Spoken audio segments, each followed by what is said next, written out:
Bonjour à tous et bienvenue. On va faire un petit point sur l'un des thèmes récurrents de la chaîne, c'est celui des rachats de clubs. Alors je vous avais annoncé il y a quelques temps qu'on allait assister à une profusion de tentatives de rachat cet été, tout simplement parce qu'il y a beaucoup de propriétaires qui sont à l'écoute du marché, soit pour vendre complètement leur part et donc avoir un nouvel actionnaire majoritaire, ou sur ce fantasme de l'actionnaire minoritaire. C'est particulièrement vrai en France et encore plus en Ligue 2 actuellement. On a plein de clubs qui ont des guerres d'actionnaires, parce qu'il y en a plusieurs, donc il y a un pool d'actionnariat, et on espère ramener quelqu'un qui va mettre l'argent, toujours mieux quand c'est l'autre quand même qui met l'argent, pour booter les autres actionnaires loin des décisions et loin de la zone d'influence du club. Mais ça, c'est un autre dossier. Aujourd'hui, on va principalement parler de deux tentatives de rachat, c'est évidemment Newcastle et l'Olympique de Marseille, parce que ça agite beaucoup les gens. Certains vont même voir une corrélation entre les deux dossiers.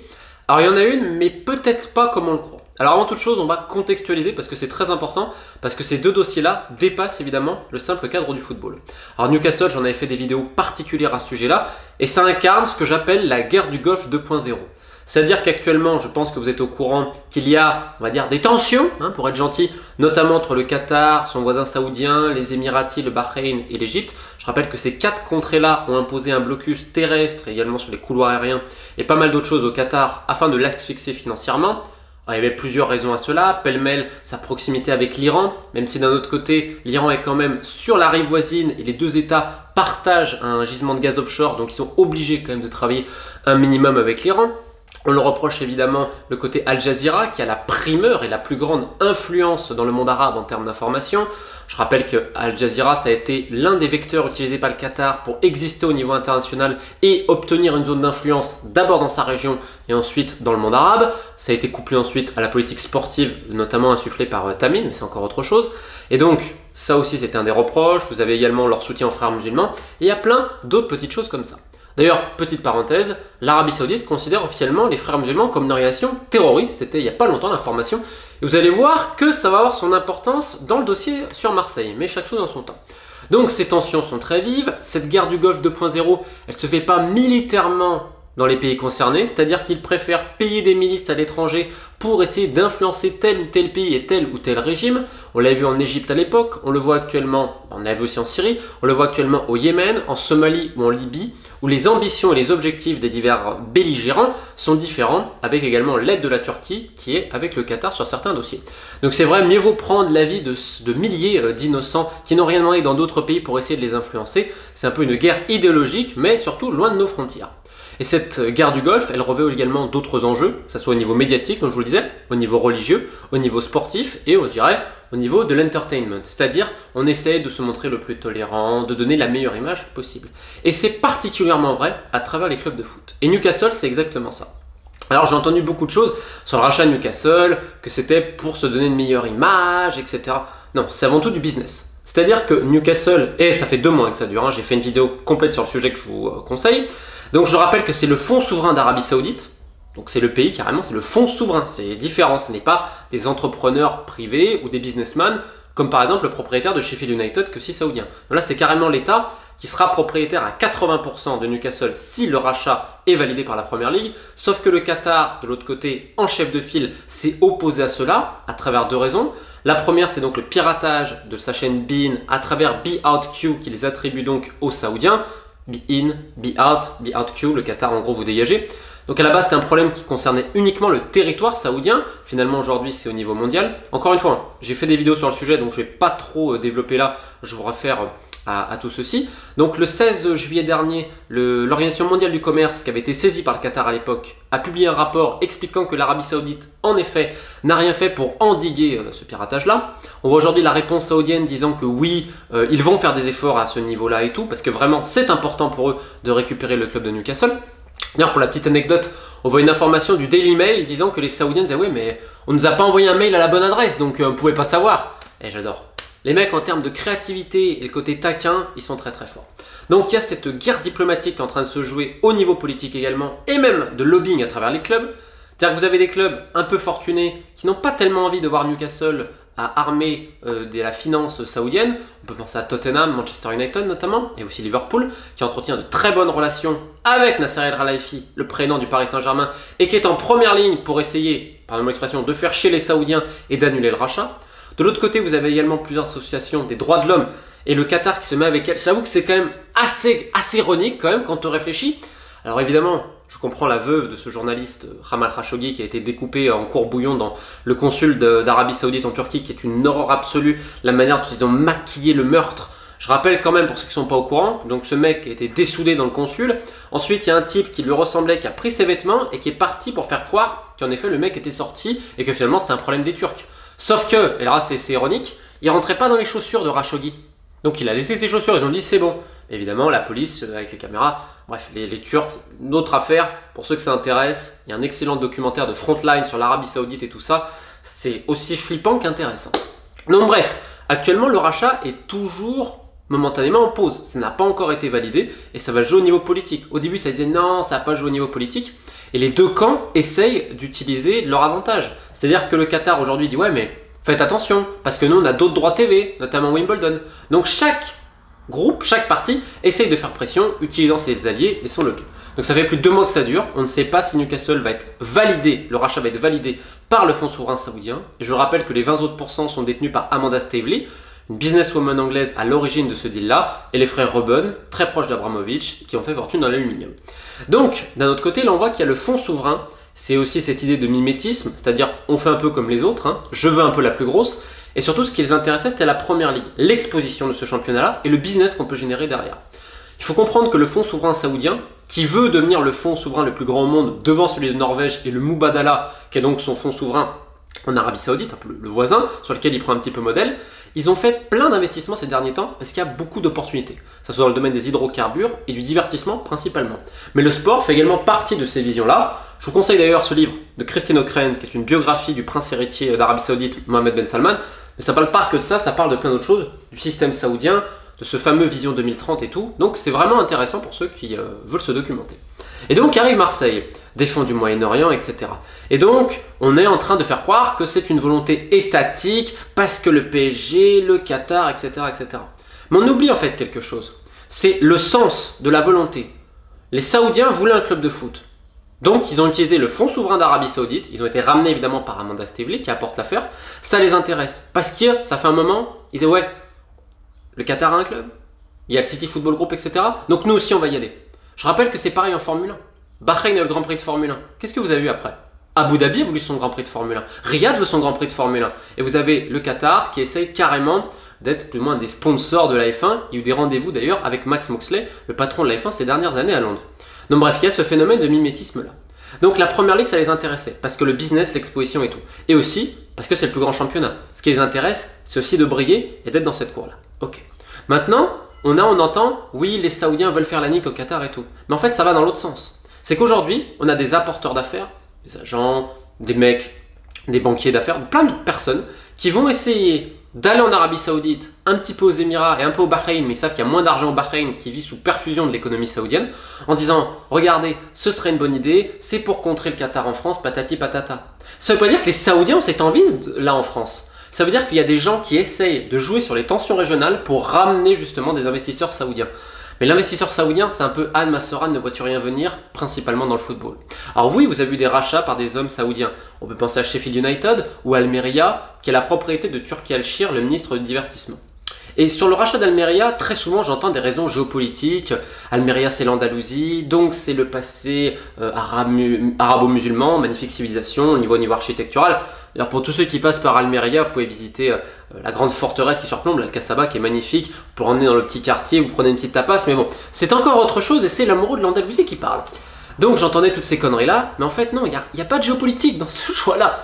C'est juste que Turki Al-Shir, qui est un proche de MBS, qui fait partie de la prestigieuse dynastie Al-Shir, qui est un mec qui a beaucoup d'argent, qui adore le foot, qui avant était à Pyramids en Égypte, on pourrait en faire un roman de Pyramids d'ailleurs avec Turki Al-Shir, il avait envie d'un club. Donc il a été en négociation avec Amiens, sauf que Joannin voulait un fric pas possible, on lui a proposé ensuite Oudinez Charleroi, et arrive Almeria sur la table. Et ils ont réglé ça en une semaine. Ils s'en foutaient, ils voulaient juste un club de foot. Et c'était en Espagne tant mieux, parce qu'il adore la Liga.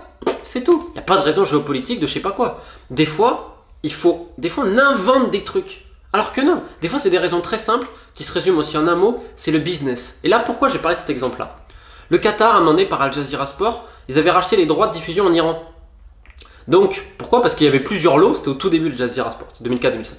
Donc c'était une possibilité parce que ça coûtait pas cher, et le marché intérieur iranien, c'est quand même énormément d'habitants. Je crois que c'est un pays aujourd'hui qui a 90 millions de personnes, donc forcément. Aujourd'hui, on va t'entendre quoi? T'as des mecs en Arabie Saoudite qui disent ouais, mais regardez, ça montre la proximité du Qatar avec l'Iran, ils les aident, patati patata. Non, à la base, c'est du business. Sauf qu'après, on peut l'interpréter d'autres manières. Et pourquoi je vous parle de tout ça? Parce que là, Mourad Boudjelal donc, a fait ses déclarations. Et on va expliquer pourquoi il a fait ses déclarations aussi. En expliquant que l'argent est du Moyen-Orient, qu'il y a un homme d'affaires franco-tunisien donc, qui s'appelle Mohamed Ajroudi, qui a d'ailleurs parlé hier à une radio tunisienne, et on va un peu vous le présenter. C'est lui qui a fait le joint entre des mecs du Moyen-Orient et tout. Et Boudjelal incarne donc le projet, il serait donc le président à ce niveau-là. Et d'ailleurs, entre nous, il a quand même la gueule de l'emploi, c'est un mec qui connaît le sport, connaît la région et tout. Même si on pourrait expliquer ce qui se passe à Toulon, parce qu'il était également dans les affaires avec le Sporting pour acheter le club et tout. Donc ça, c'est encore un autre débat, et je pense que lui pourra clarifier la situation à ce sujet-là. Donc aujourd'hui, qu'est-ce qui se passe? On a Mohamed Ajroudi, qui est donc un franco-tunisien, donc plus qui vient de Gabès, donc pour ceux qui connaissent en Tunisie, c'est un peu le playboy de Gabès. C'est un homme qui a de l'argent. Ajroudi, c'est un homme qui a de l'argent, qui a ses entrées notamment au Georges V, il a ses habitudes là-bas, donc il est un palace parisien, pareil. Oui, mais le palace parisien, il appartient à Walid bin Talal. J'en ai parlé longtemps de Walid bin Talal. Walid bin Talal, il n'est pas dedans. Arrêtez de voir Walid bin Talal à Marseille. Non. Walid bin Talal, déjà, il a été mis au frais, je rappelle, en Arabie Saoudite. Et pour tous ceux qui veulent se renseigner, bah, vous lisez. Vous allez voir la liberté de mouvement que dispose Walid bin Talal après ce qui s'est passé au Ritz-Carlton. Puis vous allez comprendre. Et surtout, ce qui se passe dans sa grande société, Kingdom Holding Company, si je ne dis pas de bêtises. Bref, c'est pas parce que Walid bin Talal a le Georges V que forcément, si tu fais un rendez-vous là-bas, c'est parce qu'il est derrière. Ça, c'est non. C'est juste que le Georges V, c'est un palace parisien qui est très huppé et que quand tu aimes bien montrer tout, le Georges V, c'est bien parce que c'est la grande classe. Et le mec a ses habitudes là-bas. Est-ce que Mohamed Ajroudi connaît les mecs autour de Walid bin Talal? Oui. Est-ce qu'il a bossé avec Walid bin Talal? Non. Donc Ajroudi, qui fait les rendez-vous et tout ça, pas de problème. Le mec, gros cigare, petite moustache qui nous rappelle un peu Saddam Hussein dans le look, sourire charmeur, mec cultivé, intelligent, qui porte bien, il arrive avec le chauffeur et tout. Et c'est un mec qui a de l'argent et qui a quand même un réseau parce qu'il a fait quand même des affaires. Donc, le truc de Mohamed Ajroudi, c'est que c'est un homme, s'il a fait ça, il va vous dire qu'il a fait ça. C'est un homme qui adore se prendre en photo avec les gens connus et tout. C'est un homme qui est dans le paraître, qui est dans l'apparence. Si j'étais un petit peu, pas méchant, mais si je citais tout simplement les gens qui le connaissent, c'est un embobineur, c'est un enjoliveur. C'est-à-dire de ça, il va vous faire croire une montagne. Sauf que le mec, il est très fort. Le mec, il est intelligent, il est cultivé, il a tout. Mais les gens savent très bien ce qu'il a voulu faire, notamment sur Veolia, la filiale qui devait être faite en Arabie Saoudite. Lui qui fait tout le business plan et tout, mais il veut une commission avant que les fonds arrivent, etc. Tout le monde sait ce qui s'est passé. Il y a aussi des casseroles. Il a été président du Stade Gabésien, qui est un club en Tunisie. Alors il a payé, etc. Mais le club a quand même fini dans un très mauvais état. Alors certes, il donne une autre version à la radio tunisienne et il n'y a pas de problème, mais on pourrait également rappeler un hôtel à Jeddah où malheureusement la note n'a pas été trop payée, ou d'autres choses où il a fait plein de rendez-vous. Et encore une fois, il est super convaincant comme mec, hein. Il est super convaincant. Et donc, tu te dis, putain, les arguments qu'il avance sont très bons et tout. C'est un mec qui est tout sauf con, hein, je le rappelle. Sauf qu'après, Anne Masseran ne voit-tu rien venir, il disparaît. Et des gens où à un moment donné, il a disparu, parce qu'à un moment donné, on a commencé à parler l'argent concret, j'en connais plusieurs. Donc, lui, il arrive à ce niveau-là, et il ramène des gens. Et ça, il peut en ramener des gens, parce qu'il a quand même des contacts, croyez-moi. Sauf qu'au niveau politique très très haut, non, mais il a des contacts. Parce que l'Arabie Saoudite, c'est énorme. Il n'y a pas que l'Arabie Saoudite aussi, d'ailleurs. Donc, il ramène des gens à la table. C'est lui qui a parlé notamment aux gens de Louis Cariès, etc. Ensuite, donc, vous avez entendu ce qu'a dit Louis, Mourad Boudjelal, etc. Donc ils font des rendez-vous et tout. Et là, quelle est l'idée de Mohamed Ajroudi? C'est de dire, moi je vais ramener des mecs en profitant des tensions régionales, en disant voilà, on revient à ce que je vous disais. Il y a des tensions, ce sera une manière de contrer l'influence du Qatar, de leur faire la nique ici. Sauf que dans ce dossier-là, vous avez également un versant religieux. Parce que comme je vous le disais au tout début, les frères musulmans, c'est pas tellement les copains des Émiratis et des Saoudiens. Sauf qu'ils accusent le Qatar de les financer, etc. Et on a pu le voir notamment en Égypte, où les frères musulmans étaient ensuite remplacés au pouvoir, etc. L'Égypte actuellement qui vit sous perfusion au niveau économique par les Saoudiens et les Émiratis. C'est une véritable lutte d'influence également à travers l'islam. Et donc on arrive avec cet argument de dire Marseille, port sur la Méditerranée, capitale de la Méditerranée, zone d'influence de Marseille qui dépasse le sud de la France, de par notamment son club de football, et qui s'introduit également dans le Maghreb. C'est pour ça qu'ils n'arrêtent pas de parler de Méditerranée, parce que c'est l'ouverture sur le monde arabe, etc. Et l'ouverture sur le monde arabe, forcément le MENA, ça intéresse l'Arabie Saoudite et tout ça, qui cherchent, avec tous les mecs dans les Émirats, cherchent à influencer le monde arabe ici et là, avec leur conception de l'islam, leur idéologie et tout le reste. Et donc, voilà aussi l'idée, c'est de dire on va faire un front un peu anti-Qatar pour contrer cette influence-là. Alors c'est vrai que Mohamed Ajroudi, qui a toujours un discours en privé contre les frères musulmans, d'ailleurs rappelant toujours sa grande amitié avec l'imam de Drancy, l'imam Chalgoumi, qui est censé représenter la communauté musulmane en France, ce qui me paraît une très grave insulte pour l'islam d'ailleurs. Et donc, on est dans ce versant-là, et on est dans la politique. Au final, tout est politisé dans ce dossier-là, que ce soit au niveau géopolitique et même au niveau local. C'est pour ça qu'on souhaite faire intervenir des gens plus hauts. Et ensuite, c'est vrai qu'il y a plein de possibilités de business, on rappelle que Marseille, le socle culturel, social et tout. Sauf que ça rappelle quand même les projets de Sarkozy à l'époque de l'Union pour la Méditerranée qui ont au final été assez caduques. C'est comme si croire que l'espace méditerranéen était homogène. Mais quelque part, c'est normal. Un apporteur d'affaires, il est là pour faire rêver. Il est là pour apporter un peu de poudre aux yeux. C'est comme Vision 2030, le grand projet saoudien, avec notamment la ville de Neom, qui se veut révolutionnaire aux confins de la mer Rouge, comme plein d'autres projets saoudiens qui se voulaient révolutionnaires, notamment les grands projets du roi Abdullah.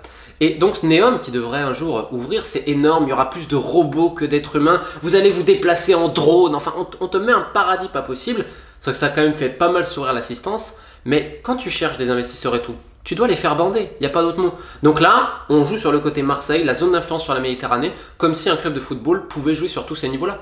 Que Marseille et que le football aient une zone d'influence et que ce soit un instrument de pouvoir, c'est le cas. Donc on fait un grand fourre-tout, on met tout dedans et on jette ça en l'air en espérant que les fonds arrivent. Et pourquoi pas? Des garanties ont été demandées, des garanties ont été avancées à ce niveau-là, sauf que les sommes dont on parle, c'est pas du tout ça. On n'est pas du tout sur du 700 millions, que sais-je, mais on est très très loin. D'ailleurs, il faut se poser une question quand on entend que McCourt, pour un chèque de 300 millions, il serait vendeur. Il faut se poser la question de qui fait fuiter l'information et à quel but. Parce que là, toutes les parties, l'Olympique de Marseille d'ailleurs aussi, utilisent abondamment la presse, comme tout le monde, il n'y a pas de problème, pour mettre sa version, décrédibiliser l'autre et tout ça. On peut comprendre cette bonne guerre. Moi, je ne quitte pas ma version. McCourt aimerait vendre, oui. Et il travaille notamment aux États-Unis dans ce sens-là, mais pas à n'importe quel prix. Rappelez-vous même des Dodgers qu'il avait. Il était dans une mouise pas possible, mais il a vendu au plus haut quasiment. Et donc là, il souhaite faire pareil. Et d'ailleurs, pourquoi aujourd'hui on a cette communication-là? Parce que le 30 juin arrive, donc la fin du bilan, avec des pertes qui s'annoncent vraiment colossales pour l'Olympique de Marseille. Alors il y a plusieurs rumeurs, etc. On verra ce que ça va donner. Et ensuite, il va falloir penser à quelque chose. La situation financière de Marseille est telle aujourd'hui que tous les clubs en Europe et les gros agents sont au courant. Donc vous n'avez aucun club qui se précipite pour faire des offres sur les joueurs. Parce que les demandes du prénom héros sont très élevées. Donc tout le monde espère qu'on va attendre pour baisser le prix parce qu'ils vont être prêts à la gorge. C'est de bonne guerre, c'est le jeu des négociations. Et c'est là où Marseille est très fort. C'est que dans leur communication, ils te montrent justement qu'ils sont forts. Que ouais, on dit ça, on a eu des pertes. Mais nous on est fort, on n'a pas besoin de vendre. Nous, machin. Parce que c'est à la fois d'être fort sur le marché des transferts et également dans la négociation pour une revente de club, tu peux pas dire ça. Mais tout est à vendre aujourd'hui. Et quasiment tous les clubs, je vous le dis, Bordeaux c'est pareil, Nantes, Saint-Etienne, c'est normal. Même Monaco, hein, c'est une bonne offre sur Ebo, t'inquiète pas qu'il prend ses clics et ses claques et il se barre. C'est normal. C'est le marché, la loi de la demande. Donc, aujourd'hui c'est logique. Qu'est-ce qui va se passer après? On n'est vraiment pas sur les sommes annoncées, je vous le redis, on est sur des sommes très modestes. Et en misant aussi sur le fait que McCourt peut être asphyxié financièrement et qu'à un moment donné, il n'a plus envie de remettre de l'argent là-dessus. Et si les joueurs ne sont pas vendus, quid de l'OM au niveau financier? Bref, il y aurait plein d'autres développements possibles, notamment sur la capacité financière de McCourt, qui s'est sacrément amenuisé depuis son investissement à l'Olympique de Marseille. Mais on va terminer simplement par une petite pensée. Aujourd'hui, on fait rêver les gens, que ce soit les fans, les médias, des hommes d'affaires, et même un mec qui aurait quand même pas mal la gueule pour être président de l'Olympique de Marseille. Et au final, parce qu'on dit Moyen-Orient, ça fait encore plus rêver les gens. Et ça dit Moyen-Orient, argent, etc. Mais c'est un leurre, c'est un mirage. Souvent, les investissements du Moyen-Orient, ils n'y arrivent jamais. C'est toujours des promesses, mais au moment de débloquer les fonds, c'est compliqué parce qu'il faut s'adresser à la bonne personne. Et souvent, tu as 50 types autour, des mecs qui se greffent et tout ça, et ça devient plus compliqué. Bien entendu, dans ce dossier, on a une personne qui a des contacts. Mais vu que le dossier a été politisé, il va falloir l'accord tout le temps en Arabie Saoudite. Et a fortiori dans le contexte actuel, avec un État de plus en plus fort et qui contrôle de plus en plus ses investissements, surtout vu la crise financière secouant le pays. Et d'ailleurs pour la petite anecdote, ça ne secoue pas que l'Arabie Saoudite, mais tout le GCC est impacté. Bref, ça risque d'être palpitant, parce que maintenant il faut savoir l'entreprise étatique qui est au milieu de tout ça, parce que je rappelle que ce n'est pas un fonds souverain. Quand Mouad Boudjelal parlait de fonds étatiques, il ne s'agissait pas du Mubadala, donc le fonds souverain d'Abu Dhabi, ni le PIF d'Arabie Saoudite. Donc ça peut être du sponsoring, ça peut être plein de choses. C'est vrai qu'il y a des possibilités, mais c'est bien aussi d'être réaliste. En tout cas, bonne chance à tout le monde, en espérant une issue positive pour ceux qui aiment l'OM, parce que quand on voit comment diriger le club aujourd'hui, je comprends qu'il y a beaucoup de mécontents et qui ont envie de rêver.